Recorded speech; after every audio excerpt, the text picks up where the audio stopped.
If you record talking head content like this is a talking head, we're going to give you 5 tips to take your talking head video and audio quality to the next level. From framing, composition, to lighting and audio, we want to make sure you sound your best for talking head video content. And while you're here, hit that like button and subscribe to the Riverside YouTube channel. Number 1, when you're doing talking head video content, you want to think about framing. The rule of thirds is a great place to start. The rule of thirds means you can divide a video frame by 3 parts horizontally and vertically, and from there you can place your subject in different areas of the frame for different effects. No matter where you place your subject, you want to make sure their eyes are just above that top line and they have enough headroom. If you do this, that's not enough headroom and it feels a little cramped and uncomfortable.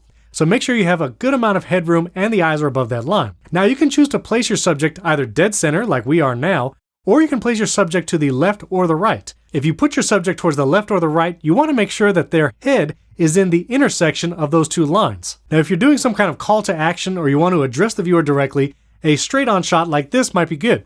But if you're doing an interview-style video and maybe a subject is looking off camera, then you want to place them on one of those intersections. If you have 2 subjects in the interview, you can place one on this side, and then place the other subject on the opposite side of the frame so it looks like they're having a conversation.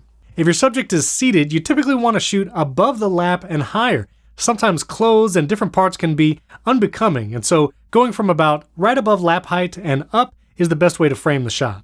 Also, you don't want to frame your shot where it's too much of an up angle, so the subject is almost looking down at the viewer. You also don't want to have too much of a high angle because then it looks a little bit like Oliver Twist asking for more. For most talking head content, you want to make sure the camera is about eye level with your subject. Number 2, you need to think about the background composition of the shot. What is going to be behind your subject? You can do a plain color, whether that's black or white. Depending on what the subject is wearing and their skin tones, be mindful about what is the most appropriate for your subject. You can also use interesting lighting or colors on something like a lighter color backdrop to make it more interesting. If you're filming with a mirrorless camera or maybe using cinematic mode on your iPhone, you could place interesting objects in the background that will be eye-catching but not distracting, like a glowing orange orb you might not have seen until right now. Whatever your background is, make sure your subject is the focus, they can be clearly seen, and there's nothing distracting in the background. Number 3, audio is really key for talking head content. You really need high quality audio because the majority of the time, your viewer is listening to the talking head speak, like you've been doing this whole video. If you only have microphones that sound good when they're close to your mouth, go ahead and put the microphone in the frame, a little off center, this way it's not covering the subject's face or anything that would be too distracting, and make sure you get the best quality audio. A more discreet option would be to use a lapel microphone. If they're wearing clothes that allows you to clip the microphone right about here on their chest, that'll get you the best audio. If you place the lapel mic on the collar, it won't sound as good as here on the chest, but it will have a drastic improvement over the built-in mics on most cameras and your mobile device. For the best sounding audio that's also the most discreet, you should be using a shotgun microphone. That's actually what I have right off camera. Typically you'll want it just out of frame, and shotgun microphones are very directional, so they'll pick up your subject's voice, but not all the other stuff in the room. We actually have a whole video covering off-camera mics. You can check it out above or the link in the description. Number 4, good lighting for talking head videos makes a huge difference. To show you an example, I'm going to turn off my studio lighting and just use the ceiling fan light above my head. As you can see, this looks pretty bad. Probably not something you want to watch for an extended period of time.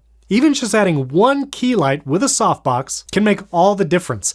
This is actually an Amaran 200X with a Light Dome 2. We'll put links in the video description, but we actually have an entire video about pro lighting setups. If you'd like to set up something in the studio or get some lights to bring with you as you travel, check out that video above or the link in the description. If you don't have the ability to have large setups or multiple lights, even one small LED light with some kind of diffuser will help tremendously. So here's my current shot with just lights on my background. Nothing is on, my key light, ceiling fan light. Even just using this one $40 light from SmallRig, rechargeable LED can make all the difference.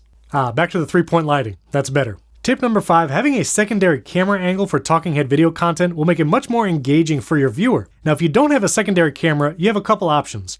One, if you're recording in 4K on a mirrorless camera like this, you can choose to punch in or zoom in on your subject, and that will create a different feel. But if you have a mobile device and you're recording your content with Riverside, we actually have a secondary camera feature that allows you to use your mobile device, record a second angle that's in sync with your camera, and then you can edit those angles later in post-production. You can use a combination of iPad, iPhone, and Android devices for multiple angles, even up to 8 devices for your talking head video content. Riverside will record all those video tracks separately, and then you can download them from Riverside and put them together as a multicam clip in your editor of choice. Speaking of which, we have a whole video on multicam editing. You can check out the link above or in the video description. So those are 5 ways to make your talking head video content more engaging and visually appealing. If you enjoyed this video, hit the like button and subscribe to the Riverside channel. We have lots of content on USB microphones, building a video podcast setup, and a ton more.